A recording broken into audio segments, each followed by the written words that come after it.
What's up, everybody? This is Danny Ocean, and this is, just so much epicness right now. I'm about to explode. So without further ado, let's get on to this review. And this is Batman in his new DC52 suit from DC52 relaunch that happened in 2011. And it was redesigned by Jim Lee to give him more of an armored look. And so the first thing about this piece is you see that he's on a lion, and you must be asking yourself, why the hell is Batman on a lion? And basically, from Arkham City to Arkham Origin and reading Gates of Gotham, I saw in the landscape and the design of Gotham City that there are so much lions all over the place. So I was just thinking it would be great to put Batman on a lion as opposed to the gargoyle. There's nothing wrong with the statues that have Batman on a gargoyle, you know, that's symbolic to the character. But the whole scene is him fighting Wolverine, as there's a crossover comic that came out in 1992, and they're on a rooftop and he's just protecting Gotham, you know, trying to figure out how he can kill basically an unkillable character. And that's where the sword came in, and you'll see when I zoom in, there's a lot of claw marks, a lot of damage on Batman's suit, but this piece is just really great. It came out so nicely. There's a switch out head, which I'm going to show you in a bit. And I'm going to try and do a 360. It is quite difficult because of the size of the piece. And but yeah, it's looking great. So this is just a quick 360 of the piece. I'll try and get everything in.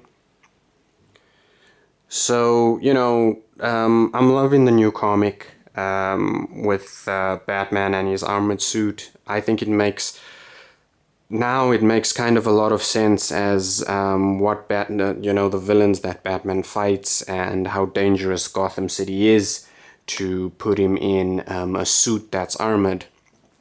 I was speaking to quite a lot of Batman fans, and quite a bit don't like the suit, but I love the design. It's very futuristic, and you know, but this piece it's just done so well. So let's start up with the heads.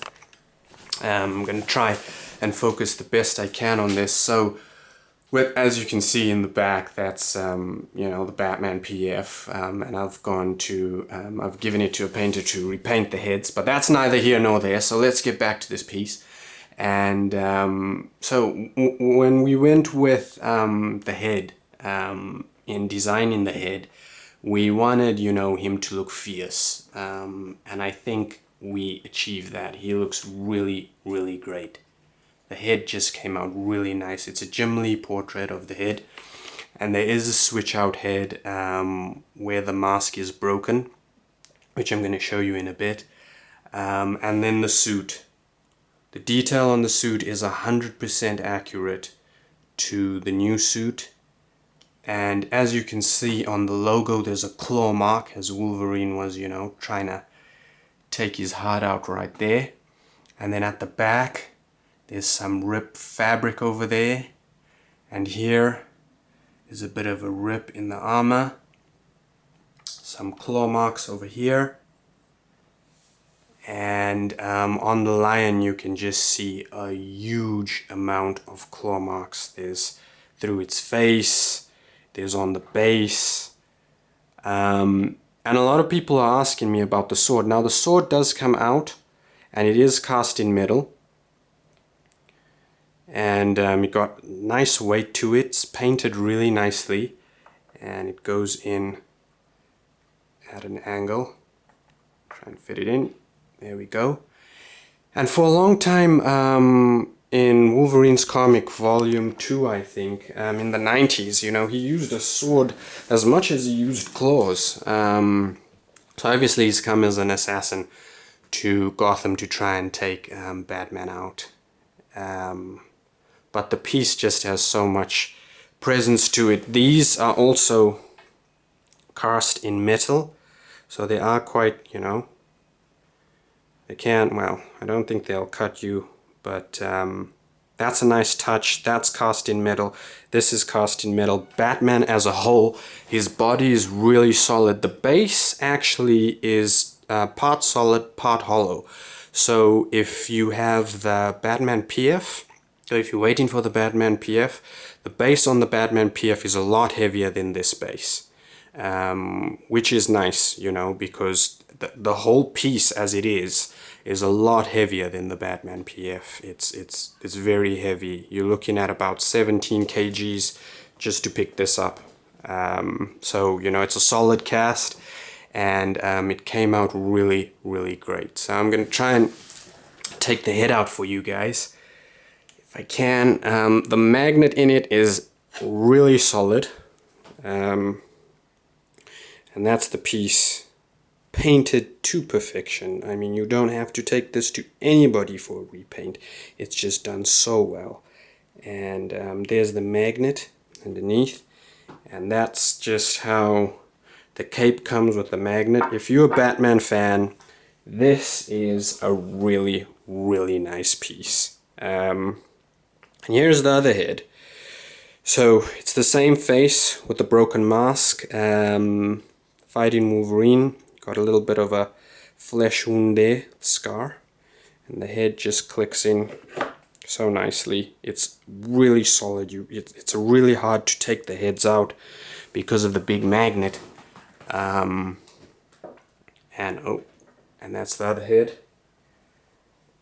And from the side, it's just, I mean, you can display this from the side, you can display this from the front. I love this piece. I really, really do love this piece. I have to get a glass cabinet for it soon. And in the cape, there's a lot of damage as he's fighting Wolverine. Wolverine was just tearing the cape apart as he was trying to take out Gotham's Guardian. So I do apologize, you know, it's really difficult to get this guy in a full shot, but I think it came out great. There is even the level of design on his gloves with the padding. It's just done really well. I'm so happy with this. And there you go.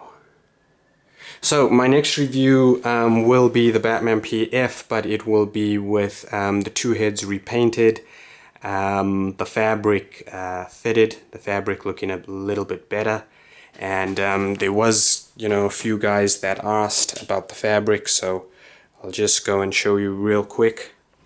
That's Batman, and it's pulled to a certain degree, but it's not damaged at all. So as you can see, there's no string anymore. Because the string was just, you know, so like that, I'm happy with it. It's just two small pins, and I mean, you don't really have to damage the piece. Batman came in 2 boxes. He's packed really, really well. That one's for the base, and that one's for the piece. So thanks guys, keep collecting. I hope that you've enjoyed this review. I really tried to get him in a whole shot. I'll do another 360 real quick for you. I just wanted to get as much light as I could on it. And it's come out really great. So thanks guys, keep collecting. To all my friends on Facebook and to everybody that wanted to see this piece, I hope this review did justice, and I'm gonna put some pics on.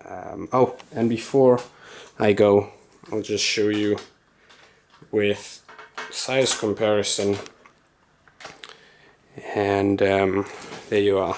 That's like a 1/12 little car, and he's in scale to the PF, so he's a little bit bigger than quarter scale, a tad bit bigger, but he looks great. So thanks guys for watching. Ciao.